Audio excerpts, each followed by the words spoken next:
the fact that Drake is 39. When we were younger, like our people that we were waiting on were 20s. 25. Brandy, Monica, Usher, they were like 18. I don't think anybody from the UK is ever going to really break through here because of the whole, like, our culture is just so different. And the reason I bring the Drake stans into this is because, one of the worst attributes of a stan group is this argument that numbers mean everything. Oh, this person's number one, so nobody else is better. Or, man, he's the most streamed artist, so like, what do you mean? Everything everyone else is saying doesn't matter. You notice that's what stan groups do a lot, right? They lean heavily on the accolades of their Lord and Savior. Mm-hmm. You know what I'm saying? They're artists that they really love, and I just feel like that's a very toxic mentality. Yo. We are Levi's Wise Guys. Check out the full podcast. Link below. Yo. We are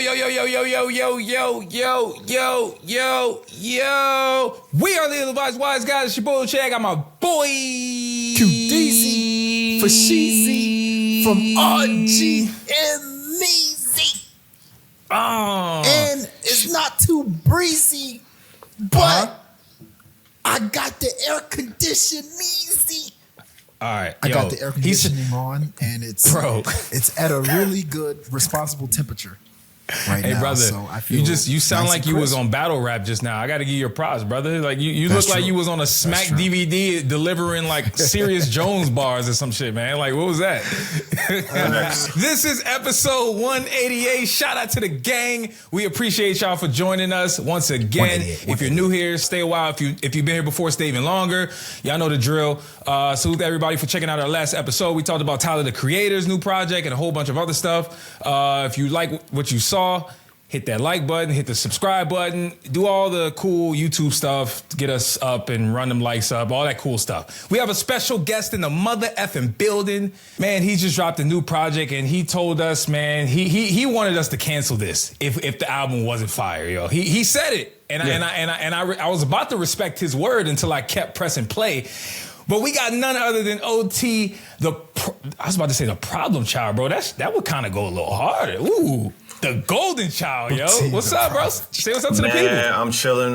Blessed to be here, man. Unforgettable second half, everything. It was definitely, I was serious. I reached out to the homies. We've done a couple pods together. Shout out to homie Kamal Kiddo, Beers and Bars all day.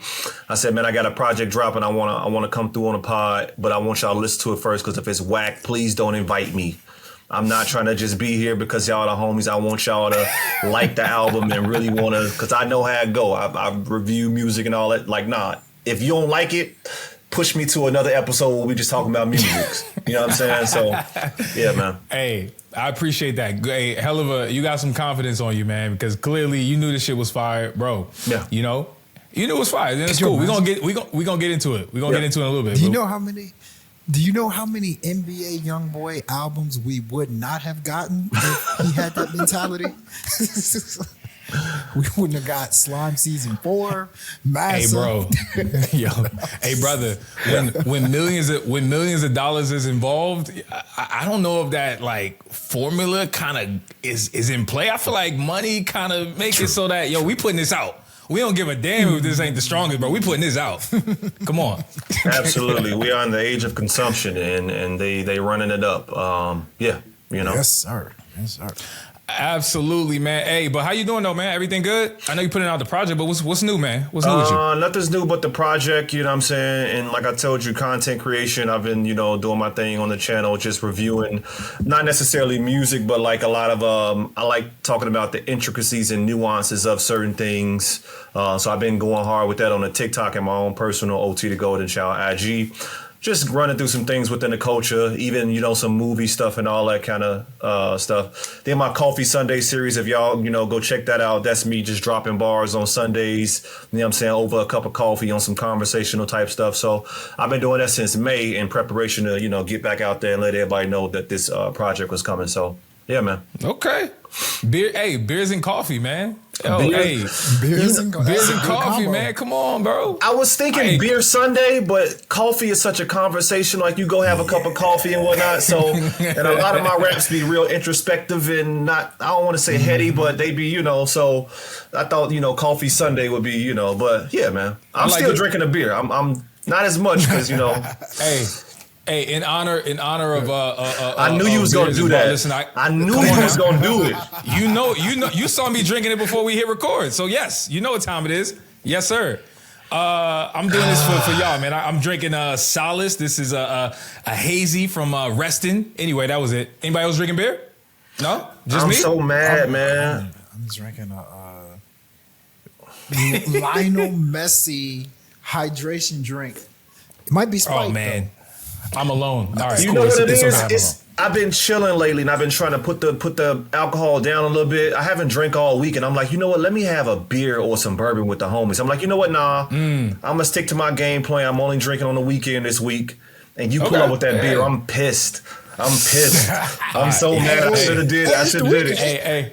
Ain't it the It's weekend? the weekend for me. Damn, hey, listen. I'm not gonna rub it into your face. So when I do take a sip, I'm gonna go off camera. No, like you this. good. You good. Do your thing, man. Do your thing. Do your thing. Hey man, OT, Nah, you man. said something behind the scenes. You said you don't listen to music when you make when you get into that zone of making an album and stuff like that. That kind of remind me of Lil Wayne. You know, Lil Wayne. I feel like anytime you ask him, what are you listening to? He's like, he doesn't usually say like current rappers or current singers or whatever. He just says like stuff from like the 60s, 70s. So where did you adopt that like mindset? Like, was that something recent as you got older, or It's recent, definitely. It's recent. It's just, when you get in that space, man, and you have a lot of creative, juices flowing or whatever the case may be, you want to stay there. And I'm such an artist where I really like to dive into the records and albums that I don't want to unintentionally pick up something from somebody. Because people may not admit this, but as rappers, you'll still not steal a flow, but you'll pick up a flow unintentionally.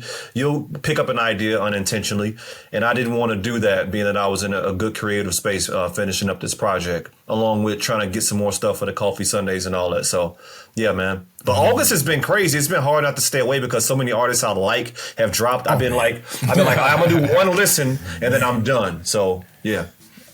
Dang, Yo, cute.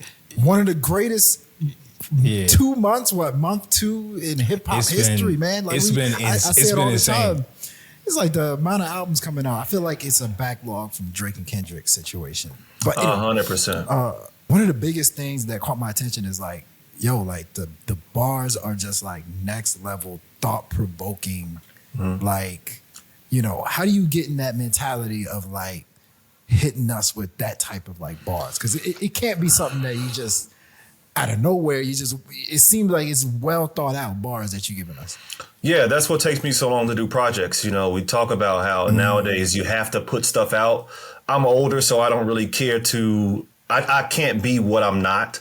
So, and it's just kind of who I am. I am a very thoughtful guy. I dabble a little bit into philosophy. I dabble a little bit into some things from a psychological standpoint.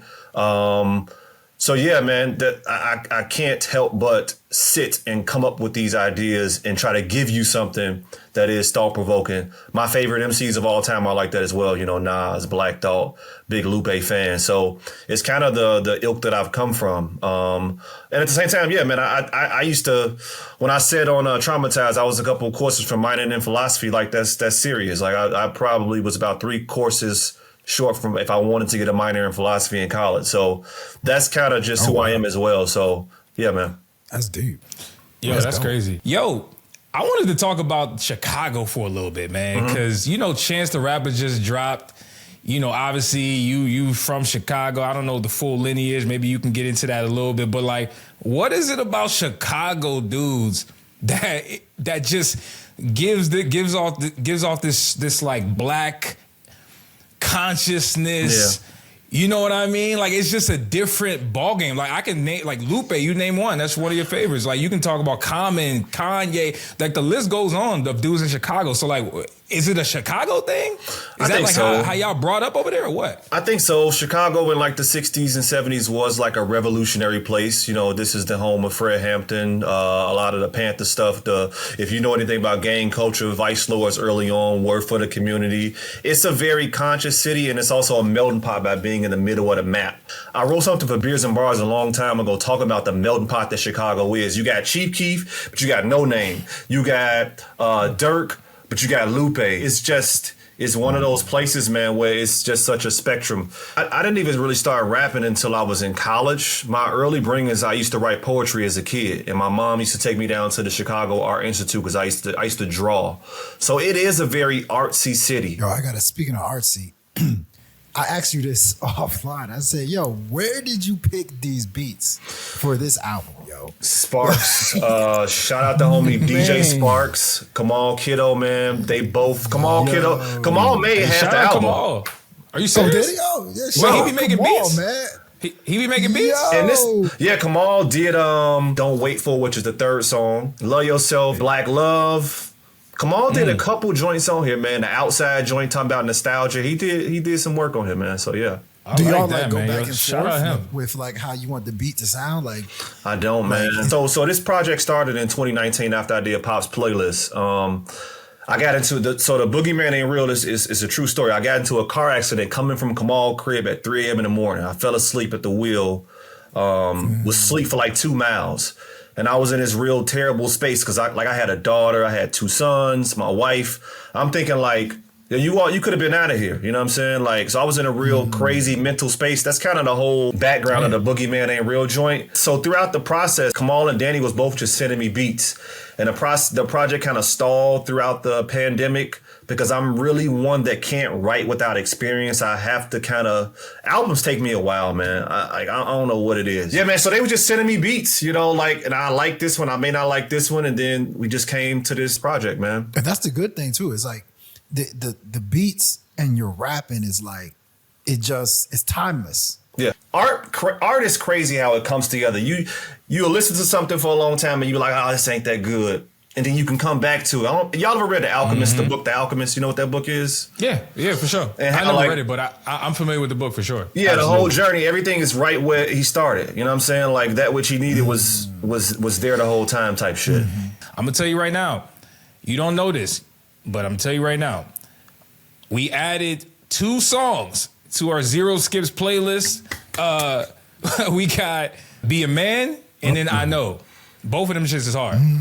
I think the Be a Man track it's that like happy medium. I feel like the tempo is gonna get people to like something that you dudes in the trap can bob their head to, but like you really kind of kicking knowledge. You know what I mean? Like it's a different vibe. Yeah, I like it. And I don't know what really took me there. I think when I wrote the song, it was the whole conversation about toxicity and men and all that. And I don't know, I was just thinking about, man, what if that's the case, right? If there's a truth to toxic masculinity, like what is it? What makes it that way? So that's kind of how I got to going. I heard that I'm toxic, you know what I'm saying? We was bumping that Pac shit. And like that's kind of why I went on that whole journey of how you can get there, right? Like, and then we had our pain. We box everything in and whatnot because we talked that from young ages, especially me, 80s, 90s Chicago kid. Like, you better not cry. You know what I'm saying? You had to, be tough and whatnot. So, yeah, man. I think we all went through that. I think we all went through that, bro. That's a black experience. It's a very black experience. That ain't just Chicago. That's black people. But yeah, go ahead, Q. But one thing about Clips was that, I felt like, they talk about drug dealing a lot, right? It's great lyrics, it's great raps, but a lot of his drug dealing. Same thing with Alfredo. Yeah. Freddie Gibbs is talking about whacking people and drug dealing, beef, getting petty. Your album is more of like a growth, more of a experience type thing. And did you feel like you needed to add that element in hip hop that's missing?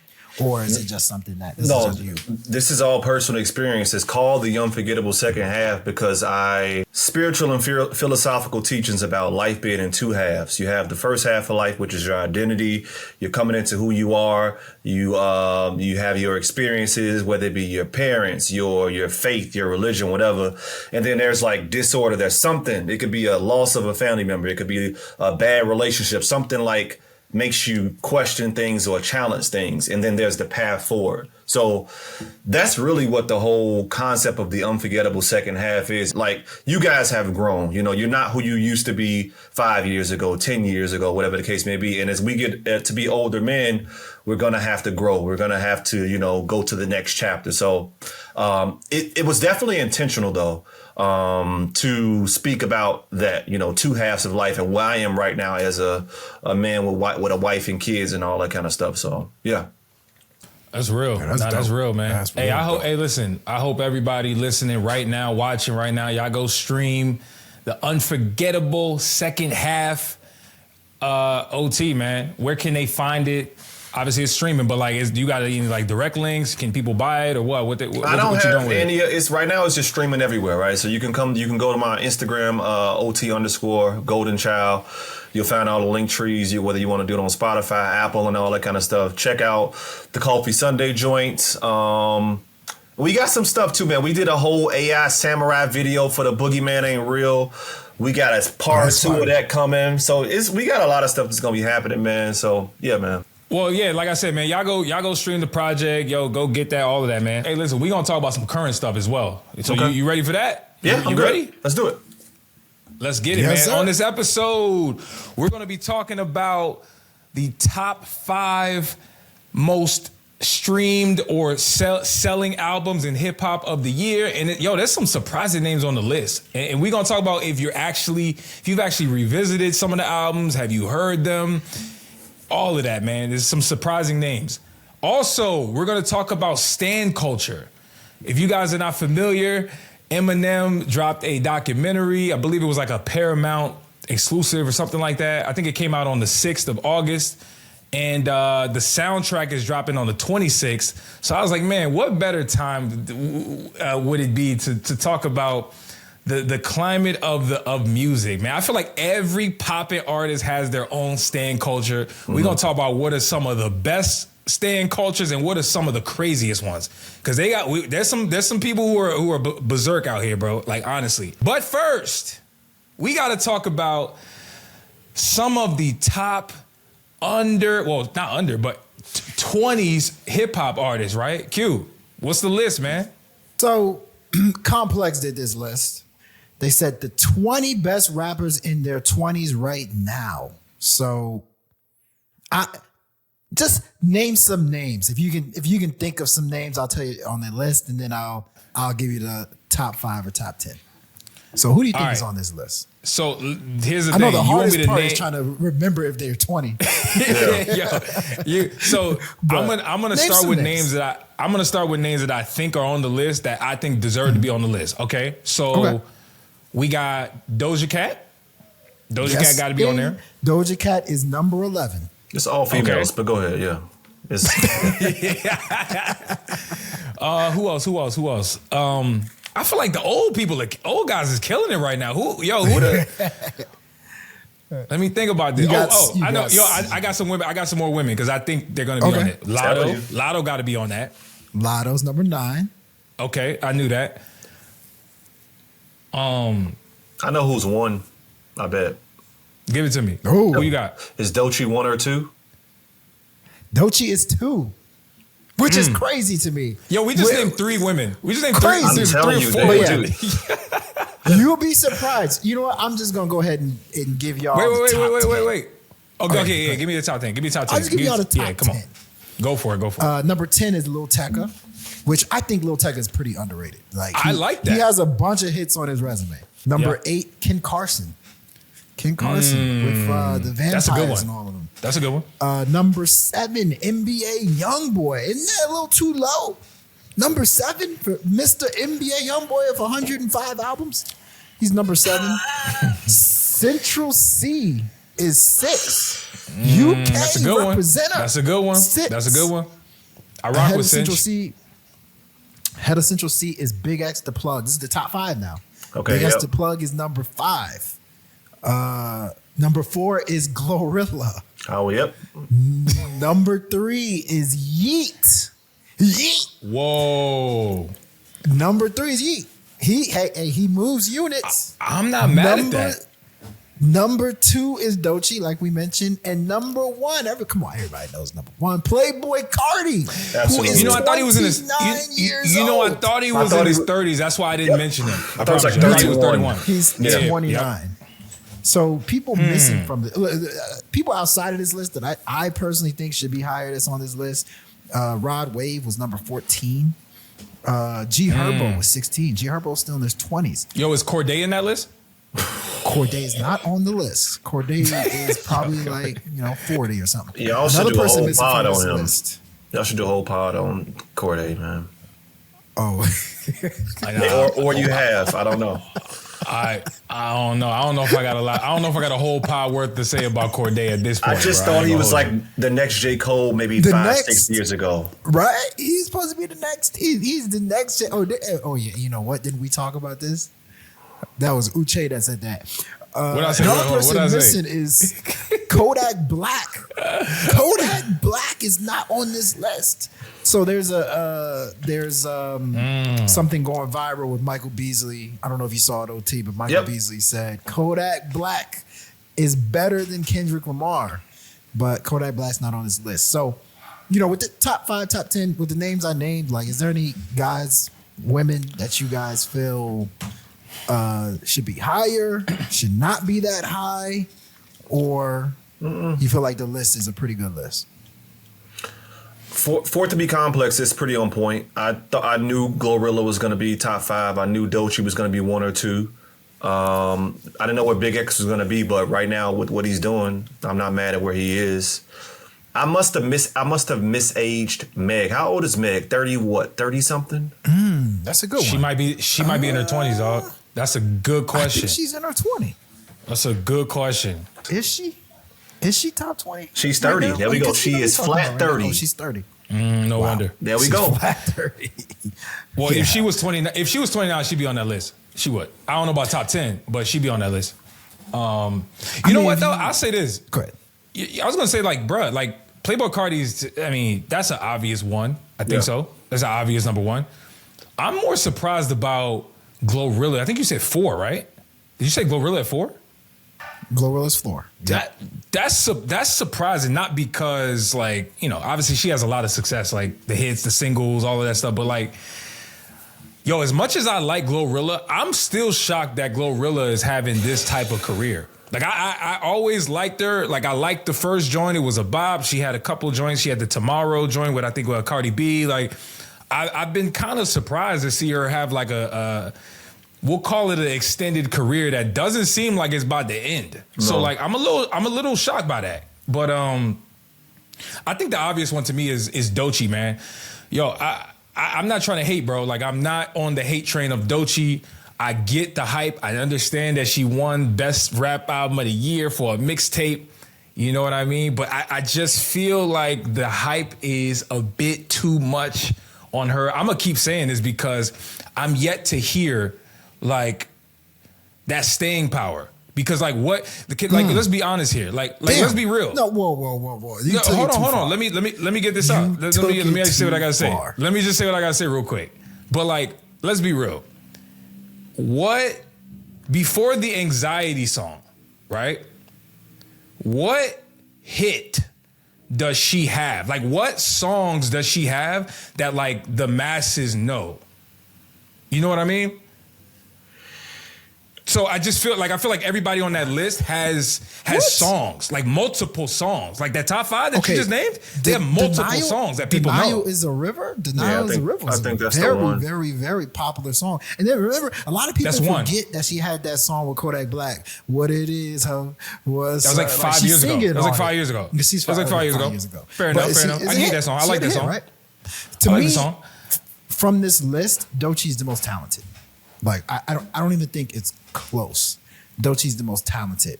But her catalog, which is always going to be that case. Her catalog is always going to be the thing that people bring up when it comes to like her not qualifying for stuff like this.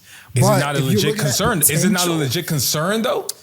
But we said the same thing for several different artists also, right? Mm-hmm. We said the same thing for when,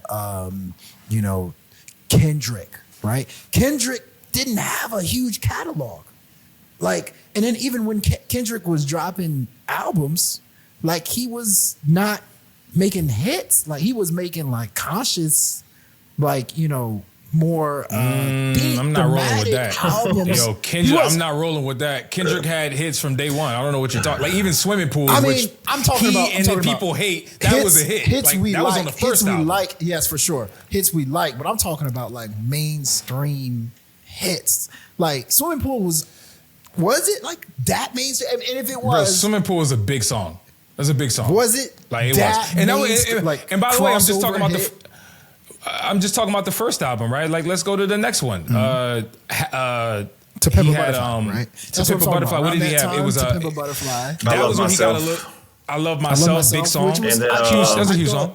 All right, we gonna be all right. Oh, All Right was on that project. Huge song. Song. But it was like, at that time, I feel like, not saying that he didn't have hits, but like at that time, I feel like people were already putting him in that like, yo, this is one of the top rappers ever, right? And he only had a few albums under his belt. Doechii has a Grammy award-winning album under her belt.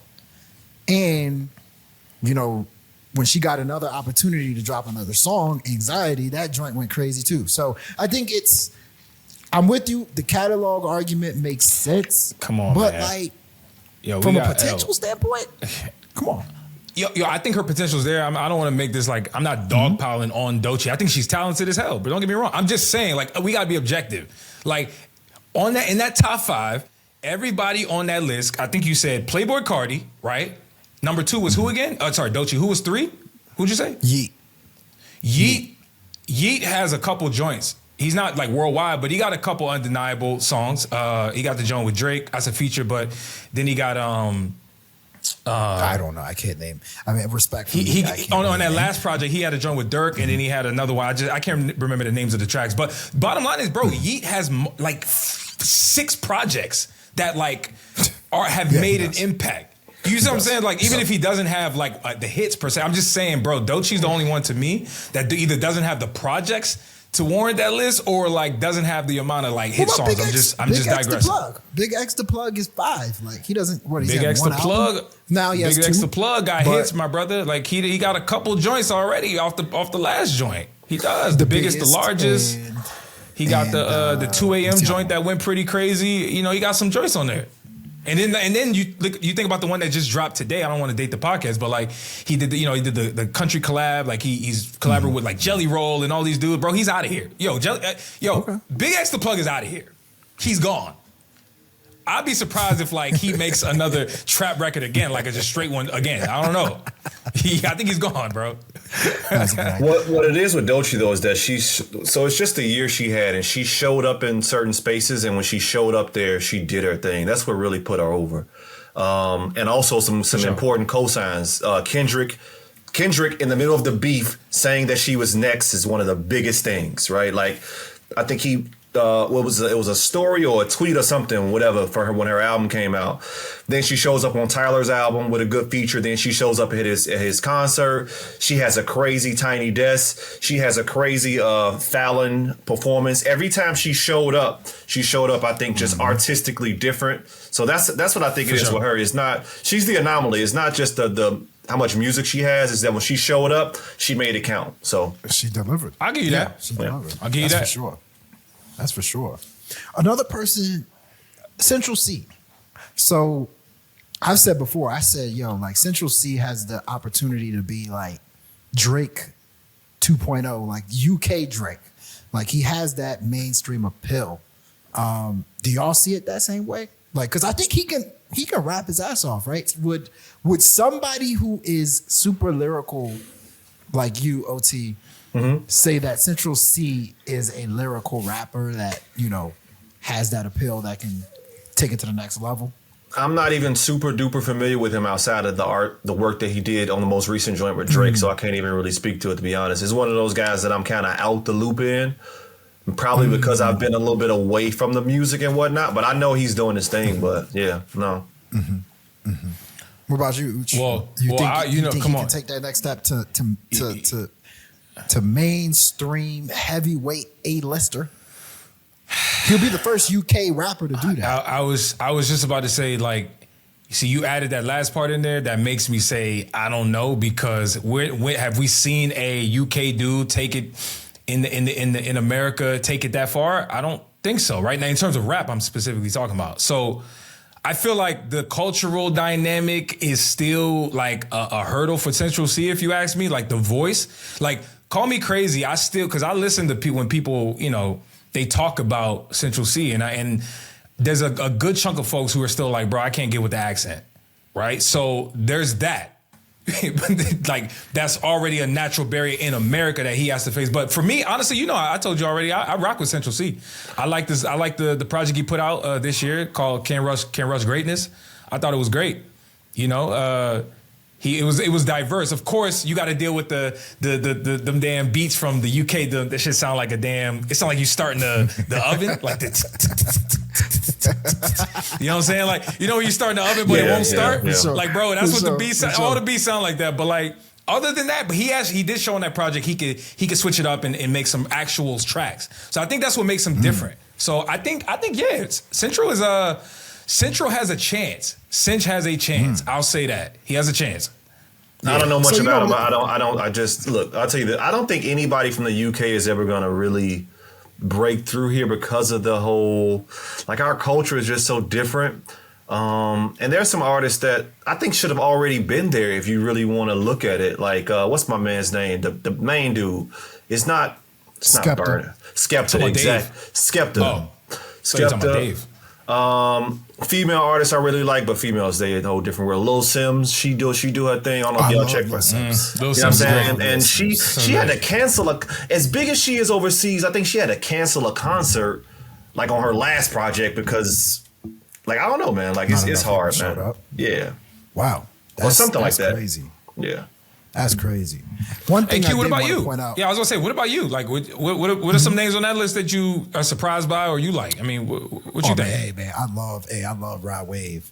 Man, Rod Wave might be my favorite rapper. Like, I think Academics recently said, to your point about Big X the Plug, Academics recently said there's only two people making music that like sticks and is actually meaningful. And he didn't say Drake, which is surprising. He said Big X the Plug and he said Rod Wave. I think Rod Wave's music is so replayable.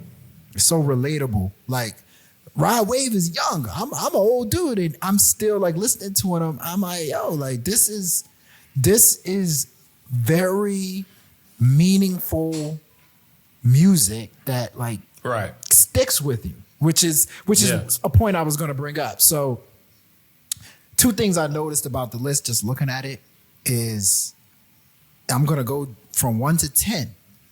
Playboy Cardi, Atlanta. Doechii, Florida. Yeet, Seattle. Glorilla, Tennessee. Big X the Plug, Texas. Central Cee, UK. Young Boy, Louisiana. Like, I feel like the list these days, like the top rappers are coming from all over the globe. Like, that's definitely a good thing, right?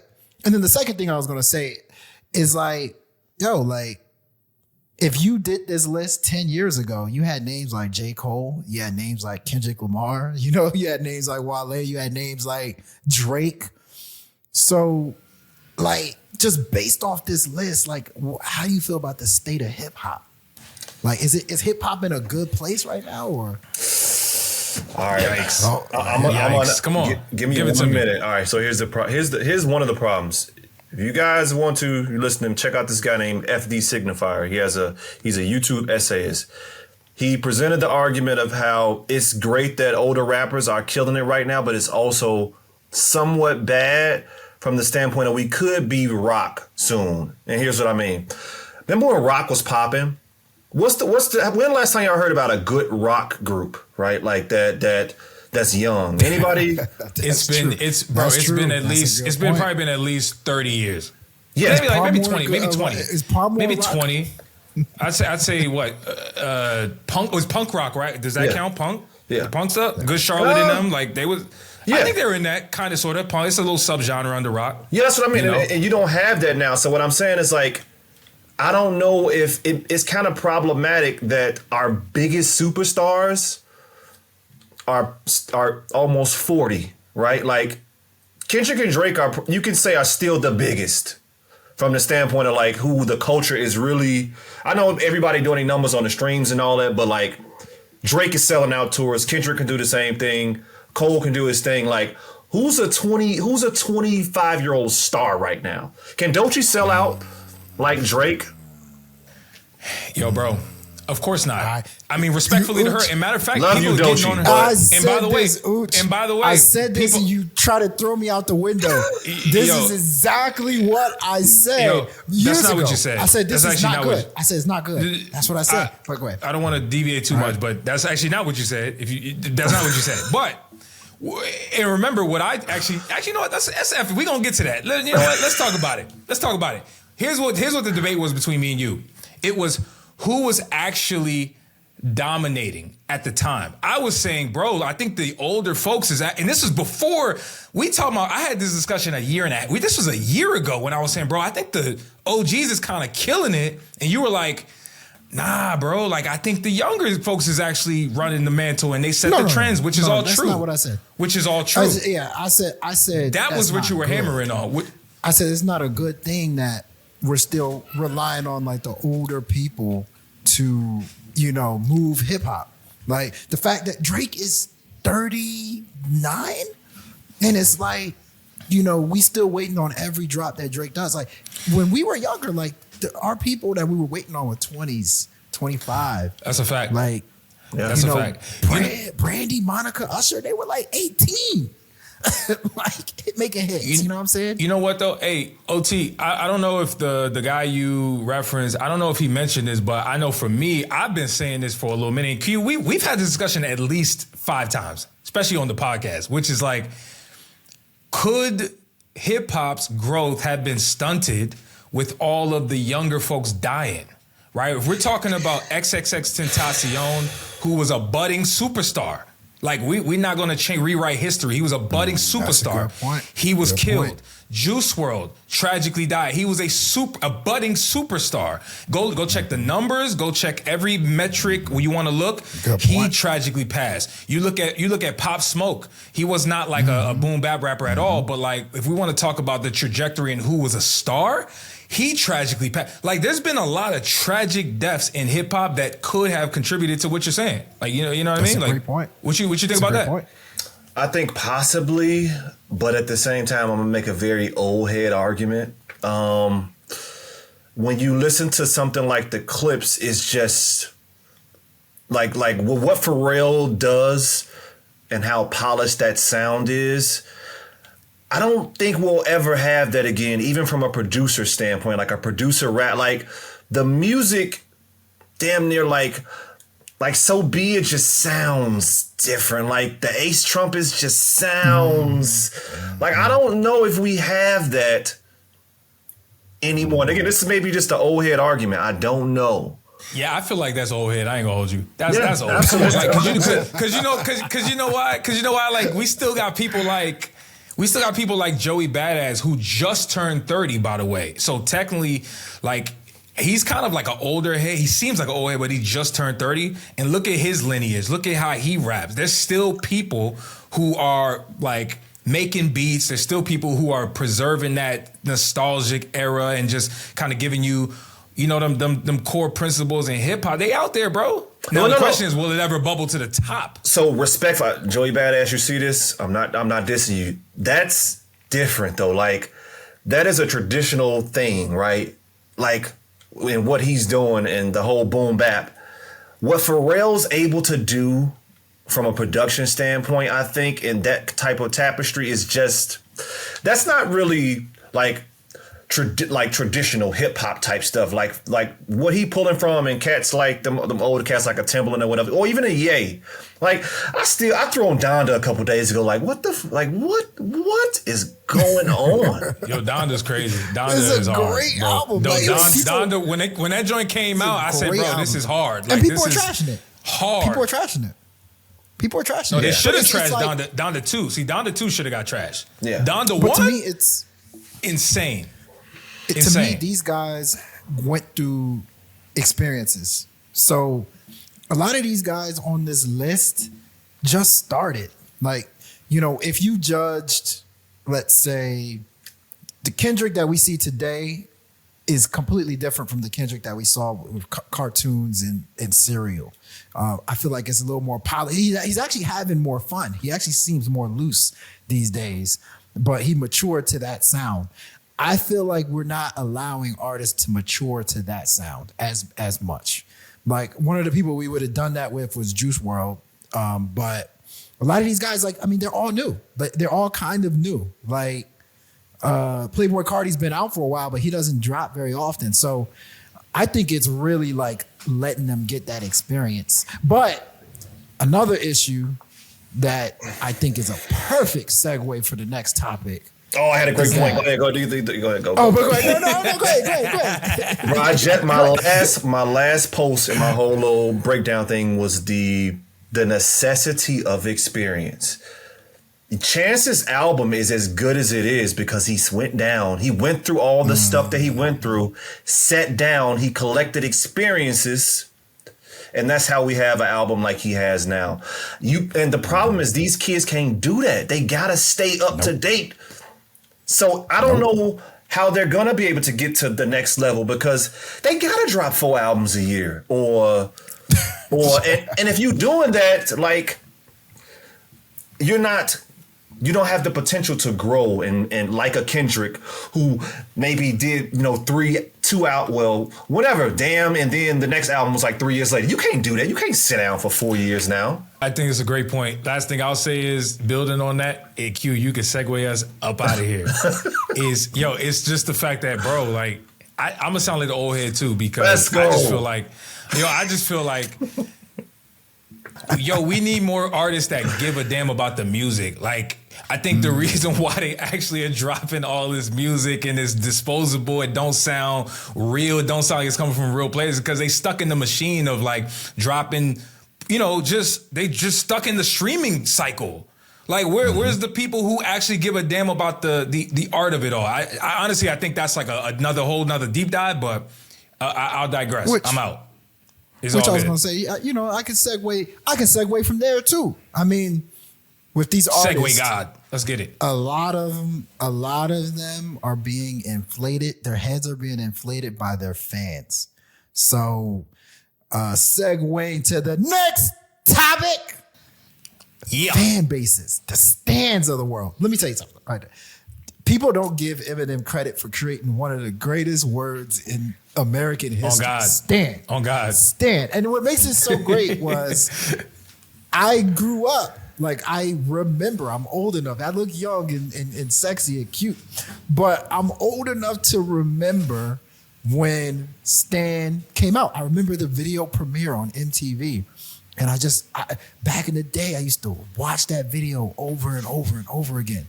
But Stan has become something that, I'm sure maybe Eminem was speaking the future when he made Stan, saying like in 2025, which I think it's gotten completely out of hand, you're going to see a bunch of Stans. Now, are they driving their car off off a ledge with a baby inside? Like, no, they're not doing all that. But what they are doing is they're bullying people online, right? And I think they're just having arguments when it comes to certain artists that just don't make sense. I don't want to name some stands right now. I'll let you guys do that and then I'll join in the party. But who are some of the artists that you feel have the worst stands and why? Oh, easy money. The number one worst fan group are the Kanye's. Whoa! I'll put really? Okay. No, not fans. Wait, is that the official name of the group, of the Stan group, the Kanye's? No, I don't know. We can maybe label it. What I'm saying is that I think diehard Kanye fans just recently went like, yeah, he is kind of tripping. Like, it took them so long. I mean, the mental gymnastics to co-sign and try to, this and that. It's like, fam, I love College Dropout. I love all his albums, but Mans was tripping for a long time. But the Stans would try to make an excuse for anything he did. You see what I'm saying? Like, they just now was like, all right, maybe the Hitler thing was just a little too much. Like, they just, they just coming around. Maybe the black Nazi thing. Maybe it was that. Yeah. Damn. Yeah. Bro. You got a point though. You was cooking with that. You was cooking. I forgot. I see where you come from. I see. You know the thing about because you started with Kanye's. I know you was kind of joking, but like I wish his fan base did have a name because I feel like they would be mobilized a bit more. People would call them out for their craziness. You're right though. I do like that. Bro, I never forget the art when he, it is what it is. Like when he made the 400 years slave comment, people was like, well, we could have got away if we wanted to. Like people was wild. It was the fact that it was even something people wanted to talk about. They were like, actually, he's bringing up a very solid, point. Not that I agree, but like, nah. What? Yo, what about you? So for me, I say that's a good one, man. You know what? To me, the first one that pops in my head, it has to be. Actually, it's a tie, but I'm going to go with my heart, which is the Barbs. All right? Let's be real. Let's tell the truth today, okay? I think the Barbs are extremely I think the Barbs are extremely toxic, right? Like they enable Nicki Minaj's behavior, which is a whole separate point, but I think beyond that, bro, they're rabid. I don't know. Have you guys heard about some of the stuff that they've done? Like doxing people, like actually like raiding people, like trespassing people's houses. Like there's been numerous accounts of the way they mobilize and do a whole bunch of craziness. See, I don't know if Kanye fans is getting out of their house. From that standpoint, I feel like yes. they lighting incense and whatnot, but like, Nicki Minaj fans is on another level, bro. Like that's real stan group for real. Yeah. That's a good one. Yeah. What did B have at? Somebody got a. No, the Beehive. I'm staying away from the Beehive. You know what though? I was actually going to lead with them as like a good fan base. I don't think they be out here wilding, bro. I don't. They're responsible. Because Q, you started out by saying what are some of the worst stands. I actually was going to say, bro, let's flip it. Who are some of the best fan bases? I was going to name Beehive in that. Beehive, bro, they seem like some people who will pay some money to go and fly to go see Beyonce. They seem, you don't really ever hear nobody doing nothing crazy from the Beehive. I don't know. They just seem like a very supportive group. Yeah, it's because respectfully, it's like it's a lot of like upper echelon, like middle class, like black women that'll eat you up online and just read you your rights. You know what I'm saying? That's what it is with them. Like you know what I'm saying? They not crazy. They just go read your Miranda rights. They just call it. They go crazy on Twitter. Give you a dissertation. You know what I'm saying? Of all facts. So yeah. Like OT, you mentioned The Alchemist. You said when he got to the end of his journey, he realized the answers at the start. That's what I'm going to do with Eminem. Eminem's fans or stans got to be some of the worst.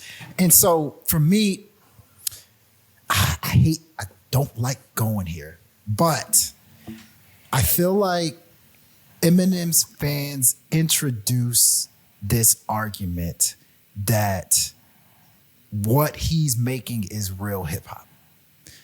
I think it's like, you know what I'm saying? Like they introduced this argument that you ain't rapping like M. M is this, M is that, M is, the greatest, this, that, and the third.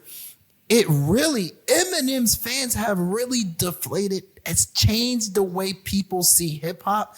I think some for the good, some for the worst.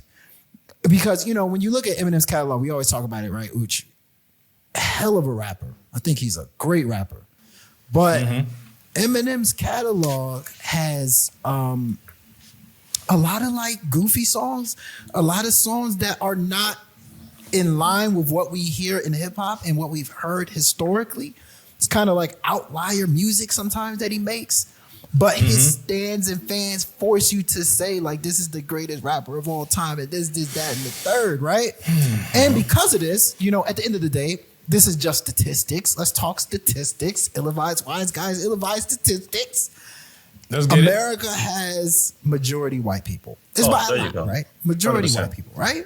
It's by a lot, right? Yes, sir. So Eminem getting a fan base and his fan base being diehard and having him to stick by has gotten him Grammys, I think, just because it's gotten him record sales. Because I do think a good chunk of his fan base is white, right? And so it's kind of deflated or inflated or whatever, conflated, or whatever word you want to use, how we view hip hop. No, and a lot of it's good. A lot of it's good. Don't get me wrong. Like I think Eminem upped the bar when it came to competitive, like dynamic rapping. I don't know if we see the same Kendrick Lamar if there's no Eminem, but at the same time, I feel like they made this argument that I don't think falls in line with what we've heard historically in hip hop. I actually like that you tied it back to M and building on that. One of the things that and by the way, I started out by saying I have a list that's like two people that's tied, two fan groups that's tied. I started with the Barbs, and I'm quickly bringing the Drake stands into this. And the reason I bring the Drake stands into this is because based on what you just said, and what I was thinking about before is, one of the worst attributes of a stan group is this argument that numbers mean everything, right? Like accolades. Oh, this person's number one, so nobody else is better. Or, man, he's the most streamed artist, so like, what do you mean? Everything everyone else is saying doesn't matter. You notice that's what stan groups do a lot, right? They lean heavily on the accolades of their Lord and Savior. Mm-hmm. You know what I'm saying? They're artists that they really love. And I just feel like that's a very toxic mentality because at the end of the day, Jid said it best on his album. I think it was actually the intro where he was like, yo, fans is over here sitting around debating like debating record sales like they music execs. Mm-hmm. It's like, bruh, I get it. There's a space for talking about demand and where the numbers, lie in all the, the different conversations. But at the end of the day, making the whole identity of an artist, like surrounding it about the numbers, to me is one of the most diabolical, disgusting things of these stan groups. I ain't gonna hold you. And Nicki Minaj's fan base does that. The Drake stans do that. They're doing it right now by justifying exactly why Drake is still on top and this, that, and the third. They're like, bro, he's the number one streaming artist. Have y'all noticed that? Yeah, he took the biggest L ever though, so they gotta chill on that. One of the biggest. It's not even it's the biggest L ever, man. It is.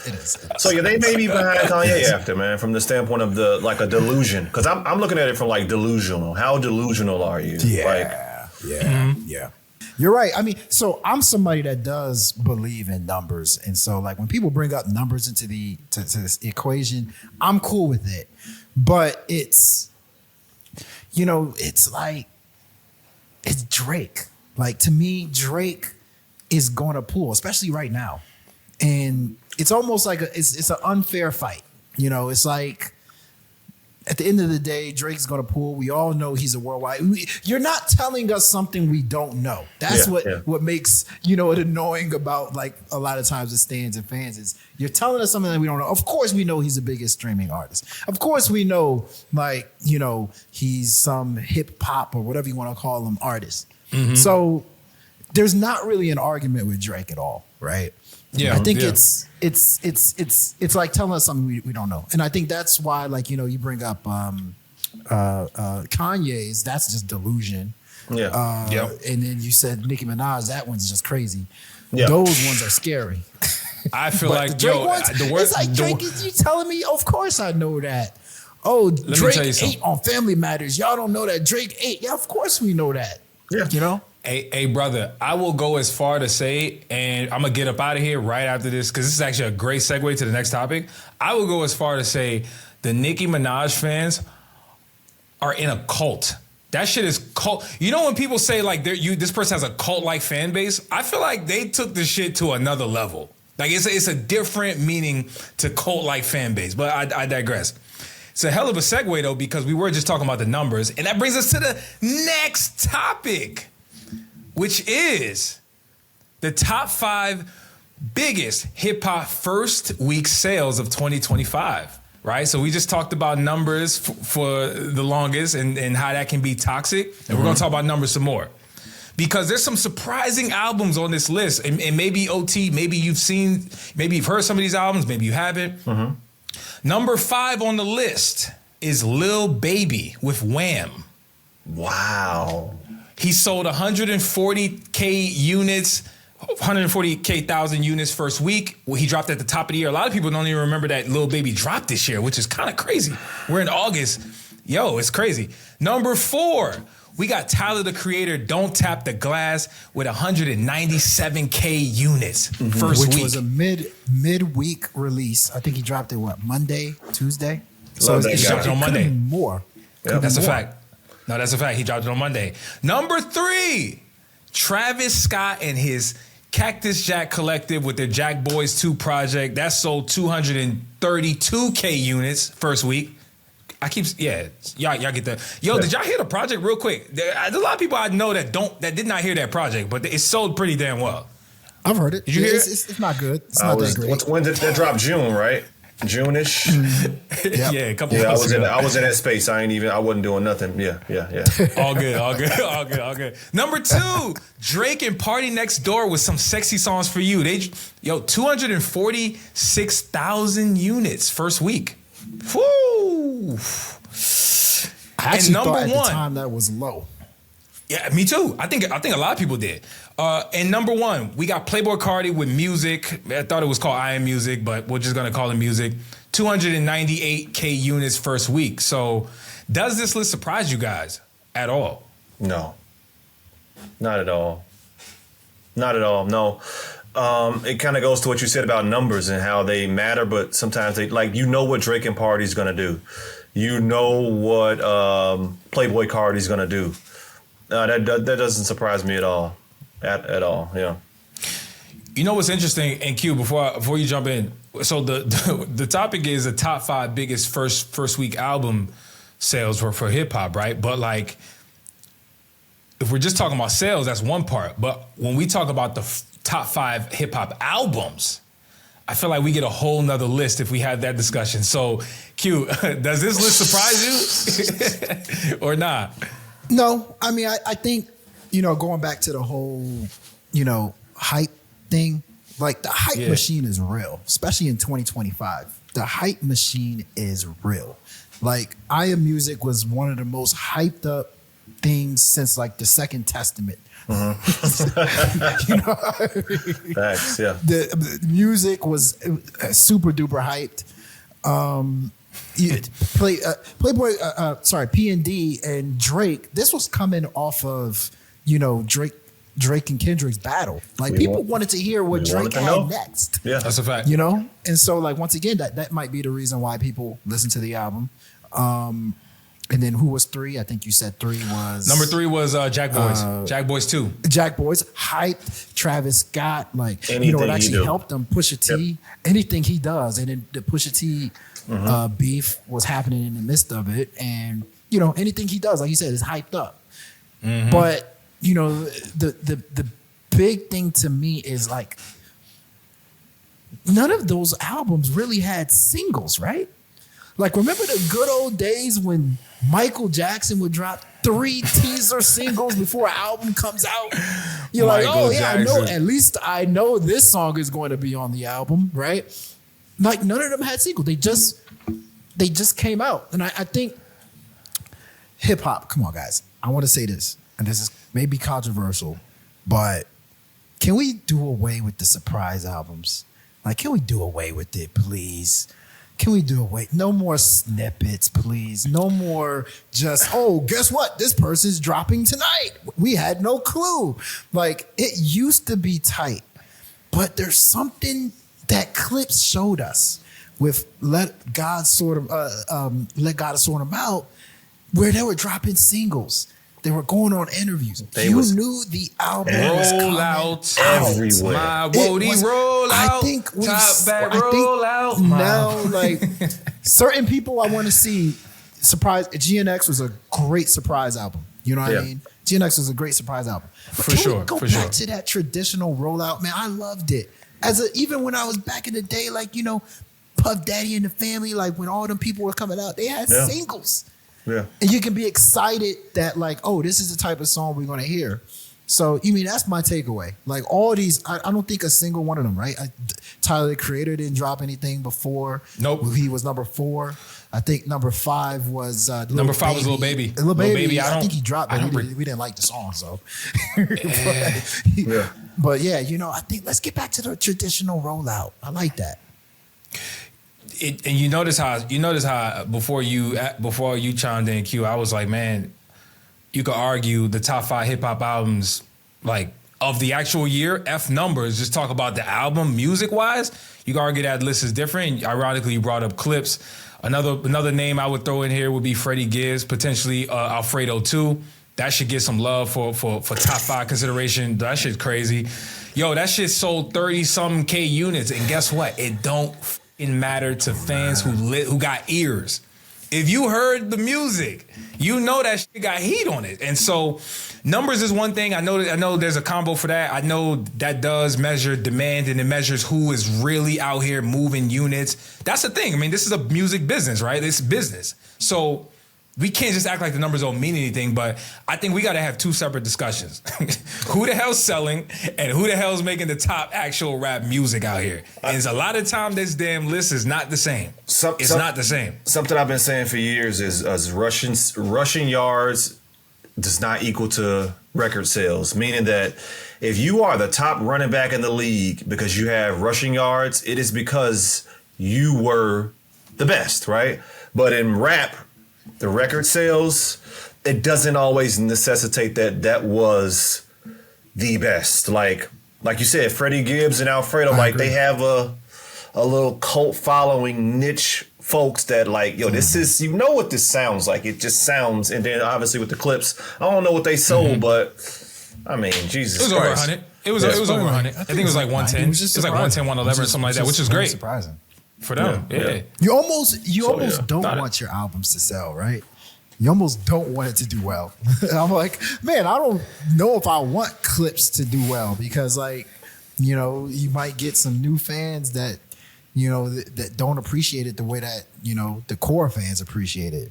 But, I mean, yeah, I mean, it also, what it tells me, I mean, Playboi Carti,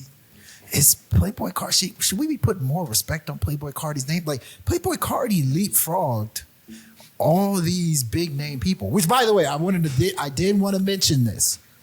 Those are the albums, like you said, first week sales. But correct. GNX is actually probably outselling them in terms of, you know, albums sold, and SZA is doing pretty well from 2024. So it's not SZA's not hip hop though, but you're right. I know, but I just bring it up, you know. But 100%. I mean, I'm confused. Like, could you imagine being in like a coma 3 years ago, and then somebody showing you this list? Oh yeah, you know, did you know the top 5 rappers first week sales? Playboi Carti was number 1. I'm like, oh yeah, man. People must not have dropped. Drake dropped. Oh, Playboi Carti beat Drake? Playboi Carti beat and then there's people that we didn't even name that dropped. Yeah. So it's interesting. It's to me it's interesting. I will say I'm very happy that Tyler's on this list. You know, Tyler's one of them dudes that's, I mean, he's obviously before Don't Tap the Glass, he dropped this. Was Chromacopia a surprise? No, Chromacopia he rolled out a little bit. Yeah, but that one I think sold about 300K first week units. I'm happy Tyler is one of them dudes that's getting that like mainstream love, but he can actually rap. To me, it's a long time coming for somebody like him. You know what I mean? It's a long time coming. I mean, he got better too in terms of rapping as well. I mean, you saw what he did on Clips Project on that track, and he's featured on some other dudes as well. But yo, Tyler, he's probably the one dude on this list. I'm not gonna lie to you. He's the one guy on this list that I'm like, hey yo, out of the quote unquote new school, and he's not really like a young dude, that I'm like, you know what? I think hip hop is good in Tyler's hands. For real. I think hip hop is good in Tyler the Creator's hands. I do. But you know, sorry, OT. I just wanted to say this because this is important. This is something that everybody needs to hear. Remember the days that you said hip hop was the most popular genre? I don't think so anymore. Morgan Wallen's album, I'm the Problem. Listen to this stat. Listen to this stat I'm about to tell you right now. Morgan Wallen is expected to spend a 41st week at number 1 on the Billboard 200. Not 41st week on Billboard. 41st week at number 1 on the Billboard 200. His I'm the Problem album, I can't remember. It's like 14 straight weeks at number 1. And it's like 100K. And then Sabrina Carpenter just dropped the album. She did an easy 300K. Easy. So it's like, yo, kind of what OT was saying. Like, hip hop might be in like a place where it's like you may have to hit the panic button a little bit, because pop and country artists are seeming to dominate the charts easily. And I think a big sign might be Big X the Plug. He said, yo, forget that. I ain't going to do like a regular hip hop album. I'm going to align myself with country artists and let's see what happens. And I do think out of all the people that came out, he might sell the most. So it might be time to hit that panic button. I think you're right. I think you're right, man. Mayday, damn it. Where is the damn emergency button when you need it? Honestly, you're right. But it sucks though. It sucks that that's the realization for hip hop. But you're right though, bro. That Morgan Wallen has stolen more number ones from artists than I've ever seen in my life this year, bro. There's so many artists who dropped that should have had a number 1 album, but here come Morgan Wallen in his 40th week. That's what I mean? Like with a number 1 album. It's like, what? That doesn't even make any sense. But yeah, you're right though. You're right. I'm like, yo, they ain't tired? Like, how is it still 100K after 14 weeks? Hey, why we don't be accusing country artists of bots though? That's the real question. Let's do the math and the science on that one. Why is it we only talk about bots with hip hop artists, huh? Oh, it's got to be country something. artists and pop. They ain't got no bots too. Oh, absolutely. Huh? I mean, think about the amount of money that's in it. I mean, you can, I'm pretty sure there's some of that. So, ain't no way they're using bots. They barely have freaking Windows 12 in some of those places that listen to country music. That's the problem. That's the problem with y'all. Y'all so easy to believe hip hop artists are botting, but the whites can't be botting as well. Come on, what's up? What we talking about? All right, yo. All right, let me start trolling. There's only one person being accused of botting. And that's Doechii. Doechii and Kendrick are the only ones that they're accused of botting. Hey, dog. Hey, I saw the announcement. And we can end after this. I saw the announcement. And this is not me laughing at Doechii's pain. I was laughing at a comment somebody put up on Twitter. They said bots don't buy tickets to shows because she dropped out of 2 European festivals. I was like, yo, I saw that. Yeah, they on her head top, bro. They not gonna let Doechii live, bro. I don't get it. They're not gonna let her live, man. She got to show something. But I digress. Anyway, man, we reached the end of the episode, man. This has been fun, guys. It has. OT, you made it. Yes, sir. Absolutely, you made it. Yeah, man. I'm used to this. We do this. You know what I'm saying? Yeah. I know, right? Yes. Y'all go check out his project, the Unforgettable Second Half. It's a dope project, man. Like we talked about it on the first half of this of the episode. Shout out to the homie Kamal Kiddo too, man. He ain't here, but he produced on the project, so that's fire. Man. Hey, I'm gonna pop my shit real quick. Shout out to Kamal, shout out Danny. I've been getting texts all day. People I don't know, like, hey, I'm not gonna lie, this is one of the hottest albums I heard all year. Yeah, I'm popping my shit right now. No cap, people I don't even know. You know what I'm saying? This is a crazy experience, man. Because yeah, man, it's wild, man. I can't even believe that I'm getting some of the love I'm getting, man. And we're gonna see what it do, man. So. Real hip hop is always gonna sound good, man. Real hip hop, like that's what that is. That's real hip hop, like that you want to sit with and like listen to. So absolutely, hey man, we should be thanking you. Thank you for dropping that. Yeah, thank you. Absolutely. Like what the this is especially for us, we hip hop heads. So it's like, it's a good body of work that like definitely I'm going to go back and listen to it. I'm probably going. You might see the streaming numbers on Boogeyman Ain't Real, you might see it inflate. You don't think it's bots, like we just said. Word up, I'm word about to up. listen to it like nonstop. Like I'm definitely adding it to my library. So Okay. Hey, Appreciate it, man. OT, Good OT, stuff, we man. need a stand group name for you, man. We gotta come up with that. I don't. Come on. I mean, what they gonna be? You know what I'm saying? Some The problem children. Some hip-hop you know, philosophy. accidentally. Come on, double man. We need overtimes. OT. The OTers. My stands will be the don't know. weirdest stands ever because they be trying to make all these complex, nuanced arguments about some philosophical shit. It'd be just terrible, man. So, Oh, yeah, for sure. They're gonna be like, oh, what? You know what? He was actually dissing this guy when he said this line because this line ties to that line. I'm gonna be like, yo. yeah, no, bro. I just They gonna be like, yo, listen. Yeah, they're gonna be like, he got the song called Black Love, but like what he really meant to say was like, he meant to add an extra question mark at the end because what he meant to say was the letters should have been in capital. And so they going crazy with yours. Oh, I'm 100%. I already know they breaking down why you spelt it that way too. Like, yo, why he ain't just spell it regular? How come he spelled it with the uppercase and the lowercase? The toxicity of us right now, the men and women right now. The comment section inspired that song, along with me being in a 15, 16-year marriage. So I'm sick of it, man. We gotta do something, y'all. If we ain't having these babies to stand together, you know what I'm saying? Like we ain't gonna survive. What we gonna do? Y'all in the comment section just fighting. What's going on, man? Exactly, man. You preaching, man. Hey, yo. On that note, y'all, if y'all made it this far, hit that like button. If you watch this on YouTube, hit that subscribe button. Do all that cool stuff. Follow us on all the socials. Follow OT. And as always, if you're giving advice, just make sure that thing is ill. Yes, sir. Bow.